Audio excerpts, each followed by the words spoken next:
ಇವತ್ತು ನಾವು ಇಲ್ಲಿ ರಾಹುಲ್ ಗಾಂಧಿಯವರ ನೇತೃತ್ವದಲ್ಲಿ ಸೇರಿರ್ತಕ್ಕಂಥದ್ದು ಬ್ಯಾಂಗ್ಳೂರು ಕೇಂದ್ರದ ಒಂದು ಪಾರ್ಲಿಮೆಂಟ್ ಸೀಟಲ್ಲಿ ಅಕ್ರಮವಾಗಿ ನಮಗೆ ಸೋಲಿಸಿದ್ದಾರೆ ಅಂತ ಮಾತ್ರ ಅಲ್ಲ, ಅಥವಾ ಇಡೀ ದೇಶದಲ್ಲಿ ಕಾಂಗ್ರೆಸ್ ಪಕ್ಷಕ್ಕೆ ಈ ಚುನಾವಣೆ ಆಯೋಗದಿಂದ ಆಗಿರ್ತಕ್ಕಂಥ ಅಕ್ರಮದಿಂದ ನಾವು ಅಧಿಕಾರ ಕಳ್ಕೊಂಡಿದ್ದೇವೆ, ಮತ್ತೊಮ್ಮೆ ನರೇಂದ್ರ ಮೋದಿಯವರು ಪ್ರಧಾನಿಯಾಗಿದ್ದಾರೆ ಅಂತ ಮಾತ್ರ ಅಲ್ಲ, ಈ ದೇಶದ ಪ್ರಜಾಪ್ರಭುತ್ವವನ್ನು ಉಳಿಸ್ಕೊಳ್ಳೋದಕ್ಕೆ, ಈ ದೇಶದ ಸಂವಿಧಾನವನ್ನು ಉಳಿಸೋದಕ್ಕೆ ನಾವು ಇವತ್ತು ಸೇರಿರ್ತಕ್ಕಂಥದ್ದು ಅಂತ ನಮ್ಮ ಮನಸ್ಸಲ್ಲಿ ಇರಬೇಕು ಅಂತ ನಾನು ಇವತ್ತು ಹೇಳೋಕ್ಕೆ ಬಯಸ್ತಾ ಇದ್ದೇನೆ.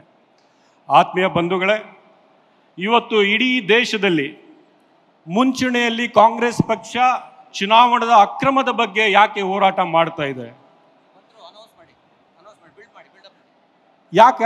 ಯಾಕೆ ನಾವು ಹೋರಾಟ ಮಾಡ್ತಾ ಇದ್ದೀವಿ ಅಂದರೆ, ಈ ದೇಶದಲ್ಲಿ ಕಾಂಗ್ರೆಸ್ ಪಕ್ಷದ ತ್ಯಾಗ, ಕಾಂಗ್ರೆಸ್ ಪಕ್ಷದ ಬಲಿದಾನದಿಂದ ನಮಗೆ ಏನೋ ಸ್ವಾತಂತ್ರ್ಯವನ್ನು ಸಿಕ್ಕಿತ್ತು, ಆ ಸ್ವಾತಂತ್ರ್ಯವನ್ನು ಉಳಿಸ್ಕೊಳ್ಳೋದಕ್ಕೆ ಮಾತ್ರ ನಾವು ಕಾಂಗ್ರೆಸ್ ಪಕ್ಷ ಇವತ್ತಿಗೂ ಕೂಡ ನಾವು ಹೋರಾಟ ನಡೆಸ್ತಾ ಇದ್ದೀವಿ.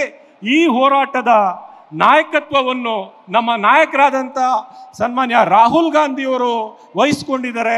ಅವರ ನಾಯಕತ್ವದಲ್ಲಿ ಮತ್ತೊಮ್ಮೆ ಈ ದೇಶದಲ್ಲಿ ಪ್ರಜಾಪ್ರಭುತ್ವವನ್ನು ಉಳಿಸ್ಬೇಕು ಅಂತ ನಾವು ಎಲ್ಲ ಇವತ್ತು ಬೆಂಗಳೂರಿಂದ ಸೇರಿ ಬಿಹಾರ್ವರೆಗೂ ಇವತ್ತು ಅವರ ನೇತೃತ್ವದಲ್ಲಿ ನಾವು ಹೋರಾಟ ಮಾಡೋದಕ್ಕೆ ನಾವು ಸೇರಿದ್ದೀವಿ.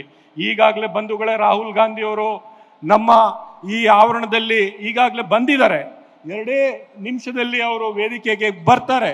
ನಾನು ನಿಮಗೆ ಹೇಳೋದು ಇಷ್ಟೇ, ನಮ್ಮ ನಾಯಕರಾದಂಥ ರಾಹುಲ್ ಗಾಂಧಿಯವರ ಕಳಕಳಿ, ಅವ್ರಿಗೆ ಅಧಿಕಾರ ಬೇಕು ಅಥವಾ ಗಾಂಧಿ ಕುಟುಂಬದ ಅಧಿಕಾರ ಬೇಕು ಅಂದರೆ 30 ವರ್ಷದ ಹಿಂದೆನೇ ಮತ್ತೊಮ್ಮೆ ಅವರ ಕುಟುಂಬದ ಒಬ್ಬ ಸದಸ್ಯರು ಪ್ರಧಾನಮಂತ್ರಿ ಆಗಿರ್ಬೋದು.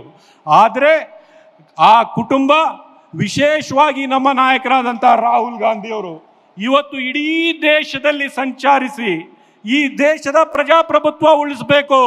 ರಾಹುಲ್ ಗಾಂಧಿಯವರ ಹೋರಾಟ ಈ ದೇಶದ ಸಂವಿಧಾನವನ್ನು ಉಳಿಸಬೇಕು. ರಾಹುಲ್ ಗಾಂಧಿಯವರ ಹೋರಾಟ ಈ ದೇಶವನ್ನು ಉಳಿಸಬೇಕು. ಯಾವ ದೇಶ ಬಿಜೆಪಿ ಮತ್ತು ನರೇಂದ್ರ ಮೋದಿ ಒಂದು ಕೋಮುವಾದಿ ಒಂದು ವಿಷಯದ ಬೀಜವನ್ನು ಬಿತ್ತನೆ ಮಾಡಿ ಇಡೀ ದೇಶವನ್ನು ವಿಭಾಗ ಮಾಡ್ತಾ ಇದ್ದಾರೆ. ನ್ಯೂಸ್ ಫಸ್ಟ್, ನಿರ್ಭೀತಿಯಿಂದ ನಿಮ್ಮ ಪರವಾಗಿ.